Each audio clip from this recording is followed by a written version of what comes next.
Et le premier point, ou le premier message que j'aimerais, n'est-ce pas, vous annoncer dans cette série s'intitule « Avoir un esprit différent ».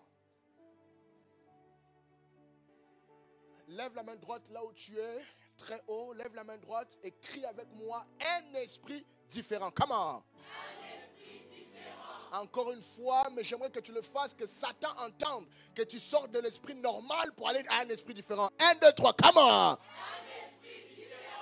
Amen. Merci, pasteur.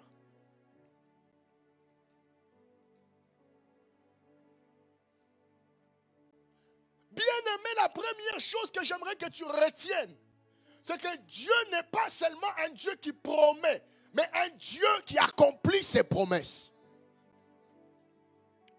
Le Dieu que nous servons, le Dieu de Jésus-Christ, le Dieu que nous avons connu dans la grâce, n'est pas seulement un Dieu qui promet les choses. Oh, si tu me comprenais, tu aurais compris que, oh, alléluia, que si Dieu t'a fait une promesse, il finira par l'accomplir. Dieu n'est pas un Dieu qui promet seulement. J'aime comment mon pasteur le dit. Quand Dieu a promis quelque chose, c'est qu'il l'a déjà accompli. Au fait, il te l'annonce parce que c'est fait. Oh, alléluia, merci Saint-Esprit. Dieu ne t'annonce pas les choses pour les faire. Il t'annonce parce que c'est fait. Et voici ici l'histoire d'un homme. Vous serez choqués parce qu'en fait, on parle d'un peuple, mais je dis un homme, oui. Parce qu'en fait, la promesse n'a pas été faite à Israël. La promesse a été faite à Abraham. Voilà où tout a commencé. La genèse de l'histoire se trouve là. Dieu rencontre un homme qu'on appelle Abraham. Non pas Abraham, mais Abraham. Oh, alléluia. Tu n'as pas compris ce que je dis. Dieu ne rencontre pas Abraham, mais Dieu rencontre Abraham. Comme pour dire que quand Dieu te rencontre, il ne regarde pas ta condition, mais il regarde ta destinée. Oh, alléluia. Tu peux t'appeler Abraham, mais Dieu te fait déjà des promesses comme si tu étais Abraham. Je suis en train de dire à quelqu'un, Dieu ne voit pas ta pauvreté, il voit ce que tu seras demain. Dieu ne voit pas ta maladie, il voit ce que tu seras demain. Dieu ne voit pas comment tu... Oh, alléluia. Ton état actuel, mais Dieu te voit demain. Je veux que tu regardes ton voisin et dis-lui, je suis Abraham, mais Dieu voit mon demain. Abraham, rencontré par Dieu, et Dieu lui fait une promesse. Oh, j'aime quand Dieu promet des choses, parce que quand Dieu promet des choses, il ne promet jamais des petites choses. Oh, alléluia. Dieu ne promet jamais, oh, je vais te donner une voiture, je vais te donner une maison. Non, quand Dieu promet, il promet à sa taille de Dieu. Et ici, il dit, je ferai de toi une grande nation. Je te bénirai. Je rendrai ton nom grand. Il est en train de parler à quelqu'un qui a 75 ans. Oh my God, vous ne suivez pas mon message ce matin. Oh, ce que tu es aujourd'hui ne détermine pas ce que Dieu veut pour toi. Oh, tu peux avoir 75 ans. Tu peux être fatigué physiquement. Tu peux être épuisé, oh, alléluia, dans toutes tes ressources. Mais Dieu, s'il a une promesse pour toi, il s'arrangera que les choses tournent en ta faveur. Oh, j'aime cette chanson que nous chantons. Tout tourne à ma faveur. Oui, quand Dieu te fait une promesse, il va arranger les voies pour toi. Il va arranger les moyens pour toi. Je suis en train de dire à quelqu'un, Abraham, n'aie pas peur. Dieu ne voit pas ton âge. Dieu ne voit pas d'où tu viens. Non. Dieu voit ses promesses.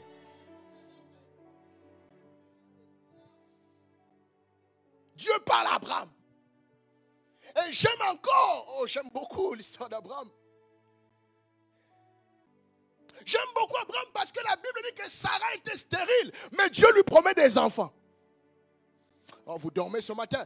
Oh, quand Dieu te parle, ne dis pas à Dieu, je suis stérile. Parce que s'il a promis les enfants, c'est qu'il a déjà promis aussi que tu ne seras plus stérile. Oh my God, je suis arrivé maintenant. Je suis en train de dire, pasteur, quand Dieu te voit, il ne voit pas ta stérilité, il voit ses promesses. Je veux que tu dises à quelqu'un, Dieu voit ses promesses, Dieu voit ses promesses, Dieu voit ses promesses. Voilà pourquoi j'apprécie tout particulièrement cette chanson du pasteur Josué qui dit, Seigneur, tes promesses, bien aimé, si Dieu fait une erreur dans la vie, c'est de te promettre quelque chose. Dieu n'est pas comme les papas que nous sommes. Le matin, il te promet, le soir, il a oublié. Non, quand Dieu te promet, c'est que les cadeaux t'attendent déjà dans la chambre. Oh my God. Quand Dieu est-ce que vous comprenez ce que je dis ce matin? Quand Dieu te promet, c'est parce qu'il a déjà fait. Dis à ton voisin, c'est déjà fait. Alors Dieu rencontre Abraham. Augmente la gamme, pasteur. Dieu rencontre Abraham et il lui fait une promesse. Mais sachez que la promesse de Dieu ou la vision de Dieu, notez ça, c'est très important, elle est évolutive. Vous comprenez ce mot? C'est-à-dire que quand Dieu te dit quelque chose au début, il ne donne pas tout. En règle générale, Dieu donne la finalité, mais il ne donne pas le parcours. Le parcours, nous le découvrirons au fur et à mesure des jours et des années.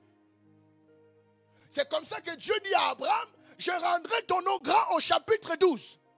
Mais au chapitre 18, il dit, mais sur le parcours, tes enfants seront esclaves.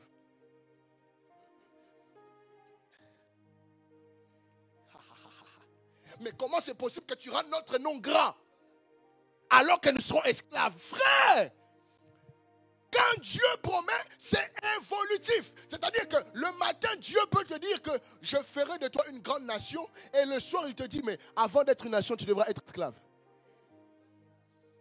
Oh, vous ne suivez pas. Je suis en train de t'expliquer que ce n'est pas parce que Dieu t'a promis et que tu souffres qu'il a oublié sa promesse. Ce n'est pas parce que Dieu t'a promis la joie et que tu pleures aujourd'hui qu'il a oublié sa promesse. Non, parfois quand Dieu promet, il te fait passer par un moment de douleur pour mieux apprécier la promesse. Oh my God, I feel anointing. Je suis en train de t'expliquer que le Dieu qui promet est un Dieu réalisateur de films. N'avez-vous jamais remarqué que dans le film, le personnage principal a toujours un moment où il souffre? Là, je ne parle pas des dessins animés, je parle des films. Les vrais films. Le personnage principal a toujours un moment où il perd un membre de sa famille, où il perd un collègue, où il fait un accident. Mais la fin des fins, c'est qu'au final, il finira par gagner. Je suis en train de te dire, oh, tu vas peut-être passer un moment difficile. Mais ce qui est sûr, je veux que tu regardes ton dis-lui, ce qui est sûr. Oh, parle, dis-lui, ce qui est sûr, je finirai par gagner. La vision du Seigneur est évolutive. Oh, je dois compléter cette phrase avant de continuer. Elle est évolutive selon Dieu. C'est important que je signale ça. Parce que tu vas dire évolutive, mais selon mes compétences à moi. Non, non, non, c'est selon Dieu. Alors, les mêmes qui étaient promis à devenir maintenant une grande nation, Dieu dit encore non. Avant d'être une nation, ils vont d'abord être esclaves pendant 400 ans. C'est quelle promesse? C'est quelle promesse qui m'amène jusqu'à être esclave? Et si je dois revenir un peu, les amis, Abraham naît, Isaac suit, Jacob. Vous ne suivez pas. Il est important de comprendre les mots qui sont dans la Bible. Parce que Abraham veut dire père des multitudes. Isaac veut dire l'Éternel m'a fait sourire. Mais Jacob veut dire voleur. Comment est-il possible que dans la destinée de quelqu'un de béni, il y ait un voleur? Je suis en train de t'expliquer que tu peux faire des erreurs. Ça ne change pas les promesses de Dieu. Oh, là-bas, est-ce que vous suivez derrière? Vous suivez? Tu peux faire des erreurs, oui. Dans ta lignée, Jacob peut apparaître. Mais ne t'inquiète pas, Dieu descendra en personne pour les transformer en Israël. Dieu, merci maman. Dieu va... Je veux que tu regardes ton Dieu. Dieu va corriger tes erreurs. Oh, ce matin, je suis en train d'encourager quelqu'un qui se dit, Dieu m'a promis, mais j'ai gaffé. Dieu m'a promis, mais j'ai mal fait. Dieu m'a promis, mais je n'avais pas compris. La bonne nouvelle, le Dieu du ciel va corriger. Oh my God, my God, my God, my God.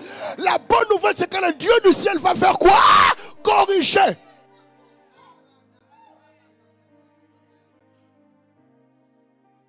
Jacob. Et quand il y a Jacob, il y a les 12 tribus. Et dans les 12 tribus, il y a un homme qu'on appelle Joseph. Pasteur, ce que j'aime dans les Écritures, c'est que Dieu ne fait jamais rien pour rien. C'est bizarre que d'un voleur sorte un prince. Vous ne comprenez pas. C'est bizarre que de Rahab, c'est bizarre que de Boaz, c'est bizarre que des gens qui n'étaient pas qualifiés, Dieu sorte quelque chose de qualifié. Je suis en train de te dire, même si tu n'étais pas qualifié dans la société, Dieu sortira quelque chose de bon de toi. Oh my God. Je ne sais pas si vous comprenez. Oh my God. Joseph, ne t'inquiète pas, de toi sortira Joseph. Oh, je dis Rahab, ne t'inquiète pas, de toi sortira Jésus. Rahab, qui était une prostituée, est tombée dans la généalogie de Jésus. Oh, je suis en train de prêcher pour quelqu'un. Si Dieu t'a promis, il corrigera tes erreurs. Si Dieu t'a promis, il corrigera le parcours.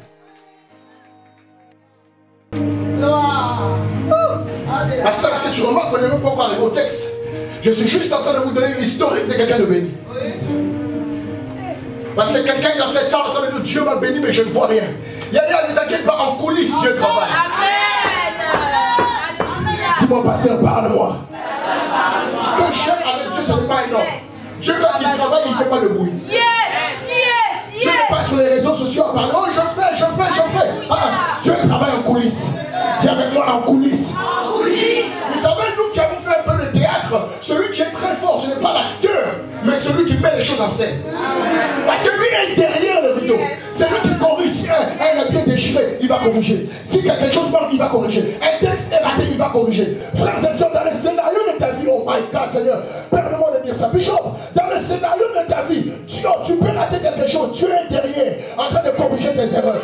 Tu seras étonné de voir que là, tu as fait une erreur, mais de toi sort une bénédiction. Là, tu t'es trompé, mais Dieu transforme cette tromperie en bénédiction.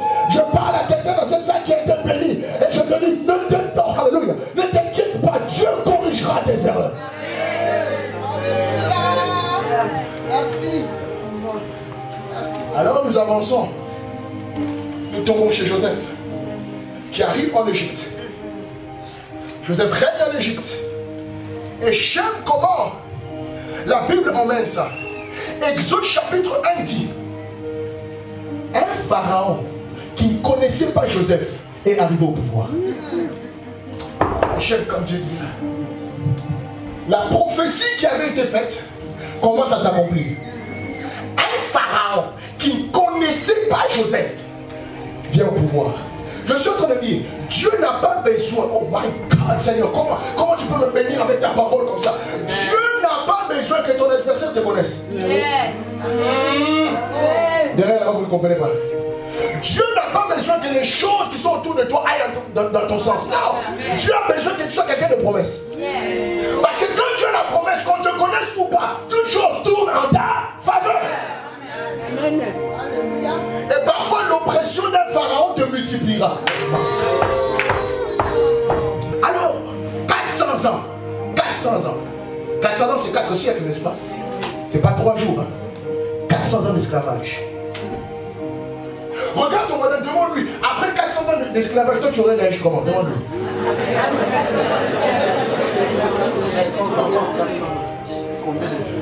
Dieu, merci papa. Combien de générations? Et puis vous savez, j'ai découvert qu'en Afrique aussi il y a des tribus comme ça, mais étudiant vraiment la culture juive. Les juifs transmettent le savoir par la parole. Yes. Moi mon papa l'a fait avec moi, il m'a assis et il m'a dit voici notre famille. C'est comme ça. Du côté de ta maman, c'est comme ça. J'ouvre une parenthèse. Chers parents, il est important que tes enfants connaissent ta famille. Yes. Parce que sinon, il peut se retrouver dans un pays, quelqu'un se déclare son oncle, alors que c'était le domestique de chez vous. Voilà. Exactement. Et les Juifs le font. Ils disent, c'est ça que tu vois dans le dernier livre, n'est-ce pas, le dernier chapitre de Genèse. On est en train de dire, un tel engendra un tel, un tel engendra un tel. On est en train de leur donner par la parole leur histoire. Et c'est pour ça que j'étais d'accord avec ce que papa dit. C'est-à-dire que de génération en génération, Yohan, on leur disait, Dieu nous libérera. Dieu nous libérera. Dieu nous libérera. Oh my God, vous ne comprenez pas ce que je suis en train de prêcher ce matin. Frère, quand Dieu t'a promis, même si toi tu n'es plus là, dis à tes enfants, Dieu nous libérera. Dieu m'avait promis d'être béni. Dieu m'avait promis d'être grand. Mais ne vous inquiétez pas.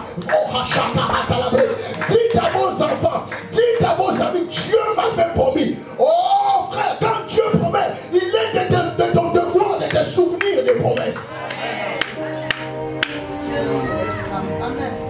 Qu'est-ce que je suis en train de vous dire? quelque chose, même si tu arrives à la mort, ne t'inquiète pas, Dieu finira par l'accomplir. Je peux vous dire quelque chose? Dieu n'est pas dans le temps, il gère le temps.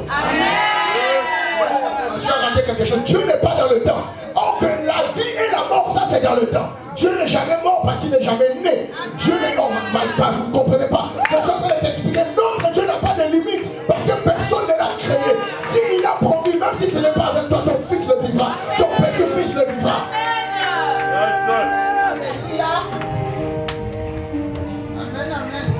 400 ans. 400 ans. Et maintenant la dernière génération est là. La génération de Moïse. Dernière génération. 400 ans après. On ne connaît pas le papa de Moïse. On ne cite pas son nom. Mais je suis sûr qu'il avait dit à Aaron le grand frère, même si je ne suis plus là, ne soyez pas comme tout le monde. Dieu enverra un libérateur au Mac. Il prophétisait sur sa propre maison. Dieu enverra un libérateur. Ne vous conformez pas à tout le monde. Dieu vous enverra. Et le libérateur naît dans leur famille. Vous ne comprenez toujours pas. Prophétise sur ta famille. Le libérateur que tu cherches loin est en toi. Amen.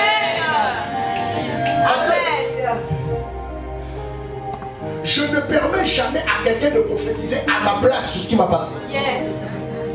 Oh my God. Parce que les douleurs que je vis, toi tu ne les vis pas. Amen. Derrière il dort.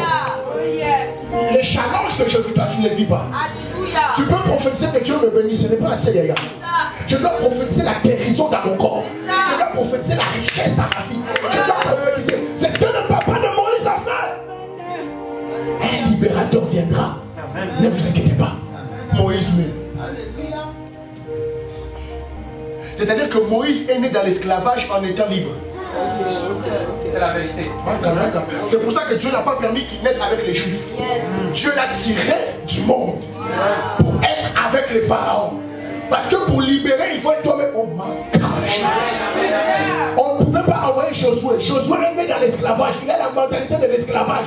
Il a les habitudes des esclaves. Il fallait tirer quelqu'un dès la naissance. Je suis venu annoncer à quelqu'un, tu es un Moïse pour ta famille. Oh, si Dieu t'a permis d'écouter ce message ce matin, c'est parce que tu es tiré de cette famille. Oh, je ne dis pas que tu fouilles ta famille, non, mais tu es tiré. Parce que toi tu es en dehors, tu vois les challenges. Et je t'annonce déjà les 4 derniers mois, oh my God, tu libéreras ta famille, tu libéreras ta maison, tu libéreras ton peuple. S'il y a un Moïse qui crie, je sors. 400 ans. Je vous ai dit qu'il ne faut pas que je parle de Moïse. 400 ans. 400 ans. Et maintenant la liberté vient. Ils avancent. Liberté. Ils partent. Ils avancent vers le Canaan. Waouh. Gloire à Dieu. Mais c'est là où maintenant j'aimerais t'expliquer quelque chose. Libre. Mais avec une mentalité d'esclave. Ils ont une promesse, mais ils ont une mentalité d'esclave. Je te l'explique. Quand Dieu te libère, quand Dieu te fait une promesse, quand Dieu te donne une parole, il est de ton, oh, alléluia, il est de ton devoir de faire ce qu'on appelle le renouvellement de l'intelligence. Sinon tu restes, oh alléluia, tu risques d'être un prince te conformant comme un esclave. Yes. Et mon travail ce matin, c'est de faire ce changement dans ton esprit. Que tu quittes l'Égypte pour avoir la mentalité de Canaan. Amen. Parce que là où nous allons maintenant, c'est Canaan.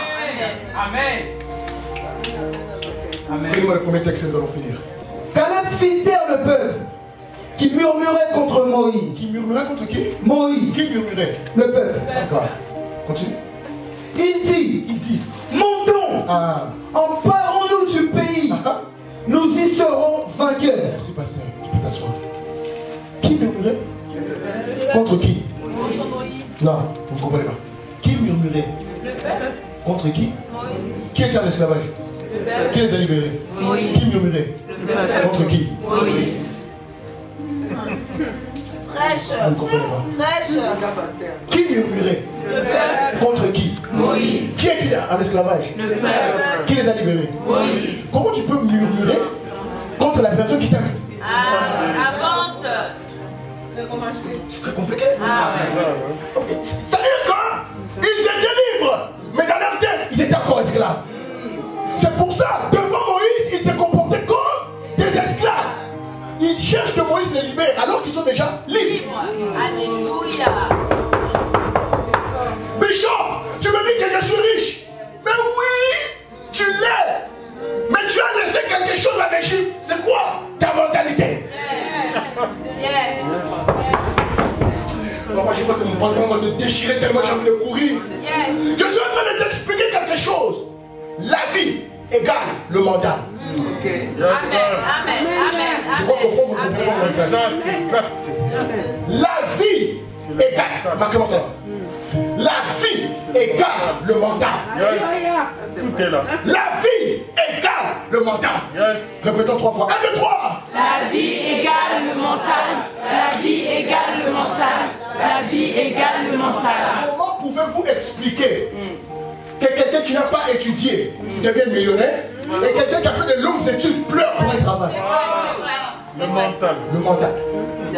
Le mental. Pasteur, je suis venu faire un électrochoc ce matin. Quelqu'un doit trouver le mental de vainqueur ce matin.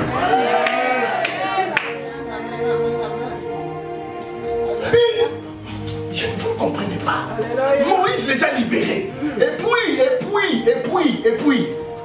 Moïse n'a pas dit, soyons libres, allons-y. Non, ils ont vécu des miracles. Il n'y a pas un pasteur comme Moïse. Maman, le matin comme ça, l'eau en sang, ils sont toujours pas satisfaits. Le matin comme ça, oh les sauterelles, ils sont pas satisfaits. Le matin comme ça, oh les premiers, ils sont pas satisfaits. Mais le pire du pire, la mer qui se sépare.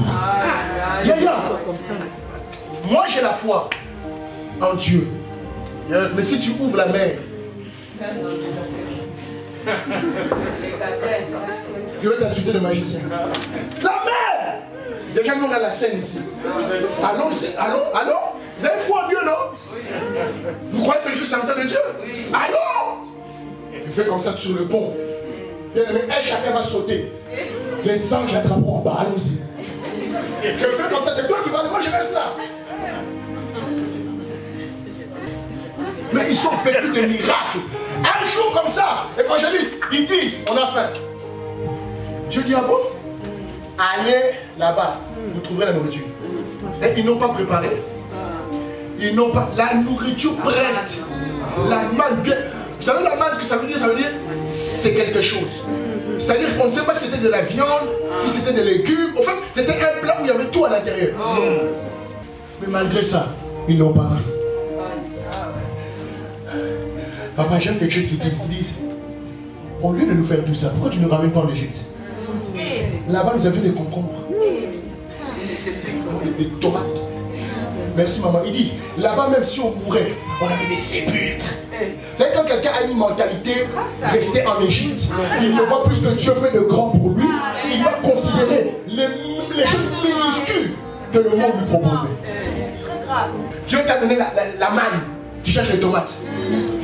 Vraiment. J'ouvre une parenthèse. Yaya, toi comme tu es là, tu n'as plus besoin que Dieu fasse quelque chose. Il a trop fait. Je vais vous dire quelque chose.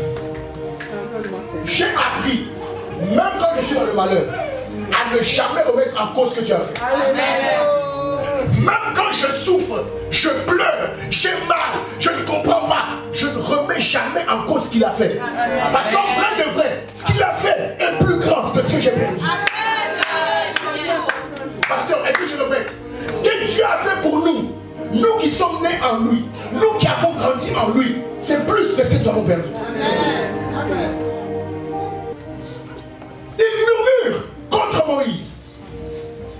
Mais parmi eux, oh my God, c'est ça que j'aime avec Dieu.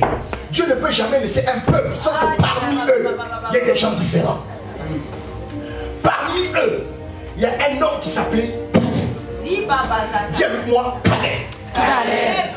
Caleb veut dire chien enragé. Dis-moi pas un pasteur. Chien enragé. C'est quoi l'attitude d'un chien enragé? les hommes disent que le chien est le meilleur ami de l'homme. C'est-à-dire que le chien comprend l'homme. Le chien vit avec l'homme. Le chien va chercher, il va. Viens, il vient, attaque, il attaque. Mais le même chien, si la rage le touche, c'est-à-dire si ce chien devient malade, il oublie, écoutez, il oublie tout ce qu'on lui a enseigné. Pourquoi? Parce que dans son système nerveux, quelque chose a changé. Vous n'avez pas compris. Parmi le peuple, Dieu a relâché un chien sauvage. Pourquoi? Pour que ce chien-là n'ait pas la même mentalité qu'eux. Pour que ce chien-là ne pense pas comme eux. C'est-à-dire, il était avec eux, mais ne pensait pas comme eux. Caleb fit taire le peuple. Pourquoi? Mental différent. Je dis 4 mois en route vers Canaan. Ceux qui vont à Canaan, c'est les Caleb. Amen. C'est les qui? Ceux qui sont enragés. Merci Saint-Esprit. Je cherche des gens qui sont révoltés contre la vie. Oh, il n'y en a pas dans cette salle. Je cherche des gens qui en ont marre de vivre ce qu'ils vivent. Je cherche des gens qui disent, ok, j'ai prié, j'ai jeûné, ça ne fonctionne pas. Dieu, tu vas me sentir maintenant. Je cherche des gens qui veulent que les choses changent en leur faveur. Je cherche des gens qui pendant 4 mois crieront à Dieu avec moi, pleureront devant Dieu avec moi, pour que leur vie change. C'est des gens comme ça que vous cherchez. Amen. Maintenant, je finis là, avant de terminer avec notre texte. Quand on veut entrer dans Canaan, on n'entre pas comme ça. Jamais. Vous savez pourquoi?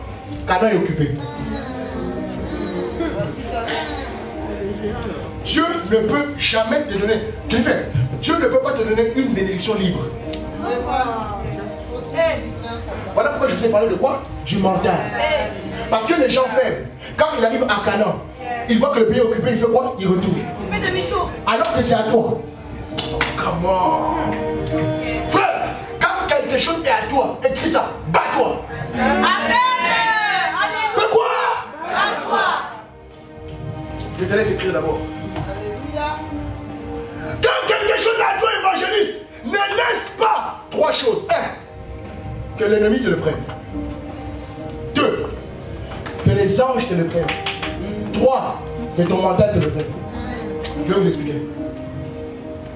Quand Daniel prie, le ciel est bloqué par qui? Les démons. Il y a des démons insolents qui ne connaissent pas ton histoire avec Dieu. Mais qui se lèvent comme ça pour bloquer ce qu'il y a à te donner. Et toi tu es en bas, tu pleures. On pleure pas, on se bat avec eux. J'ai dit à mon ennemi, les 4 mois qui restent, on t'a jamais fait un combat comme je vais te faire. La guerre. On n'est pas là, chasser.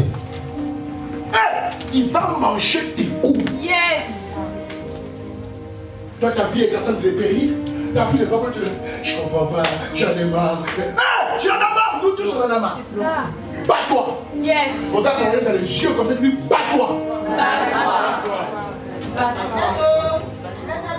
Ta famille, ça ne va pas, tu laisses. Quoi ça? Bats-toi. Tes études, ça ne va pas, tu laisses. Bats-toi. Ton travail, ça ne va pas, tu laisses. Bats-toi. Surtout cette génération. Pas de mental. Vous aimez que tout soit sur vous. Mais Yaya, personne n'est né avec une cuillère en or dans la bouche.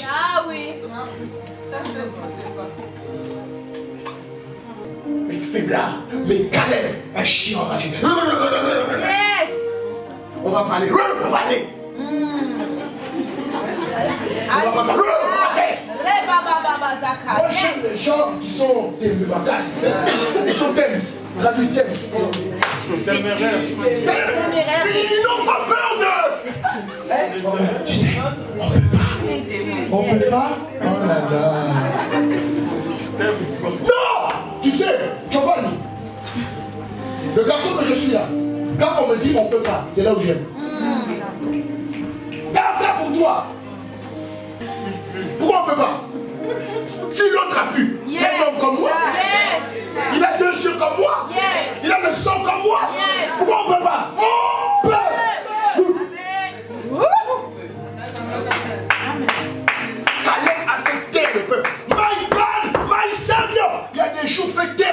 autour de toi. Bishop, il y a des moments, fait taire les gens qui sont autour de toi. Tu sais, la vie, même si tu es entouré au final, la vie c'est toi qui l'affrontes. Je vais répéter. Même si tu es entouré au final, c'est toi qui l'affrontes. Moi je l'ai vécu. Vous n'avez pas compris. Bats-toi pour toi-même. Je crois que quelqu'un donne en dirait. Bats-toi pour qui? Ne te bats pas pour que X voit. Voilà. C'est clair. Non. Non. Les gens veulent se battre pour qu'on t'acclame. Caleb a dit, taisez-vous.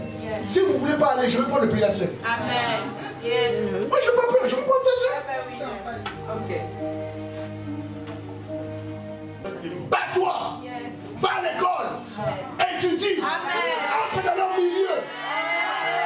Bats-toi. Et vous n'avez pas compris. Quand il dit bats-toi, ce n'est pas avec les poings. C'est ça. Bats-toi avec ta tête. Oui, papa. Le mental. Quelqu'un a dit, le combat des grands, c'est le combat des idées. Amen. Amen. Oui, papa. Là où nous allons à Canaan, c'est le combat des idées. Maintenant, Bishop, nous voulons des gens qui vont se battre. Des chiens enragés. Amen. C'est ça que nous voulons.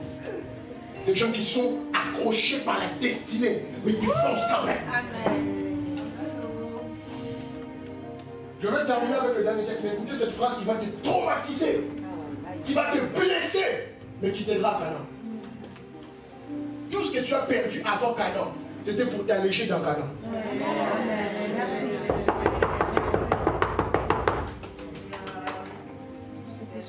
J'ai perdu ma santé, c'était pour t'alléger. J'ai perdu quelqu'un dans ma famille, c'était pour t'alléger. J'ai perdu mon argent, c'était pour t'alléger. J'ai perdu mes contacts, c'était pour t'alléger. C'était pour t'alléger.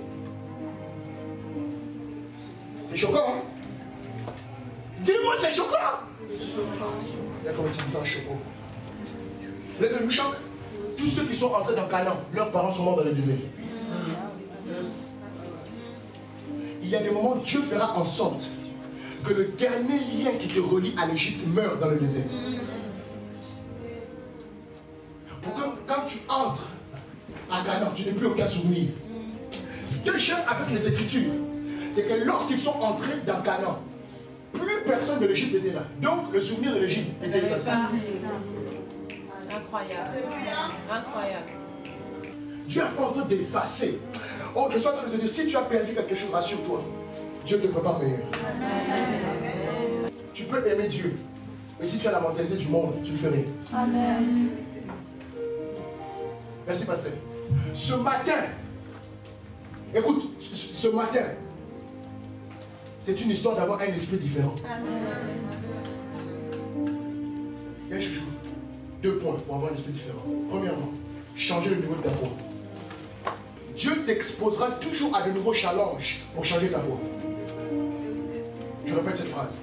Dieu t'exposera, c'est-à-dire te mettra devant de nouveaux challenges, de nouveaux défis pour changer le niveau de ta foi.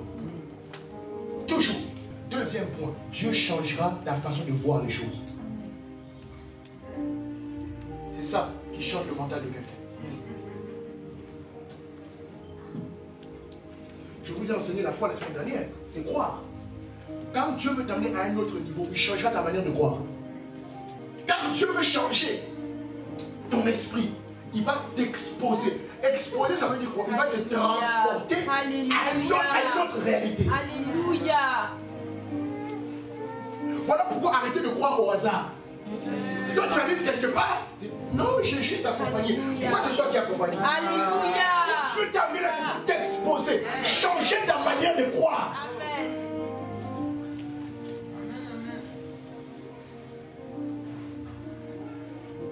Donc tu veux des grandes choses, tu vis avec des gens qui ne croient pas en ça. Tu peux l'avoir comment?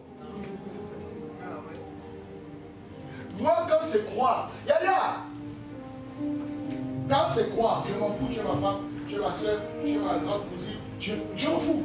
Croire, c'est personnel. Dieu va t'exposer à d'autres choses. Tu vois que tu commences à penser des choses que les autres ne pensent pas. Maintenant, je t'explique quelque chose. N'avez-vous pas remarqué que ça fait là je parle de toi, que ça fait quelque temps que Dieu t'expose à certaines personnes? Tu n'as pas remarqué que c'est comme si Dieu voulait te changer de milieu? C'est comme... Est-ce qu'il y a des gens qui ont vécu ça? Lève la main, lève la main, La vérité. si vous n'avez pas, moi je l'ai vécu. Dieu t'expose à de nouvelles personnes. C'est pour ça que les espions sont allés. Pour voir. Quand Caleb a vu, il connaissait l'Égypte. Ah, donc il y a un autre pays où il y a le lait, le miel. Il y a des géants aussi. Mais le pays est terrible. Toi, tu vois quelqu'un, tu es intimidé. Non, ne sois pas intimidé. Regarde, change ta manière de croire. Dieu t'expose pour changer ce que tu crois. Toi, Dieu change ton environnement, tu es accroché. Ouais. Pasteur, viens. Mets-toi derrière moi. Tire-moi. Les tomates. Les tomates. Chapeli, tu me parles ce matin, vraiment tu es venu pour moi. Maintenant, vous savez, il y a des moments quand tu n'arrives plus, ça glisse. Mais tu es toujours là. Tu peux déchirer ton pantalon. Tu es accroché à de mauvaises habitudes. Dieu m'a élevé pour confondre l'antichrist. Je dois être au courant de tout. Et là, moi, je pose, mais vous n'avez pas lu tel article, vous n'avez pas lu tel ministre, vous n'avez pas... Hein? Ah bon? Toi, tu n'es jamais au courant de rien. Tu regardes quoi? Qu'est-ce que tu regardes? Tu ne lis même pas les journaux. Le pasteur m'a dit, si tu veux être un grand pasteur, à la droite est la Bible. Ouais. À la gauche est les journaux. Expose-toi à ce que tu veux être. Oh my God, my God, my God. Commence your famille à regarder ce que tu veux être. Amen. D'accord? Vous voulez être des femmes d'entreprise. Regardez les grandes femmes. Regardez les grandes femmes. Quand tu regardes maman Mobotu, elle c'est qui? Elle a fait quoi? Tu veux avoir un foyer stable, va chez les gens qui sont stables. Amen. Tu veux réussir dans les études, va chez les gens qui ont réussi. Regarde, analyse, écoute, parle avec ce que tu veux être. Je répète. Parle, regarde, analyse, côtoie, va vers ce que tu veux être. Amen. Amen.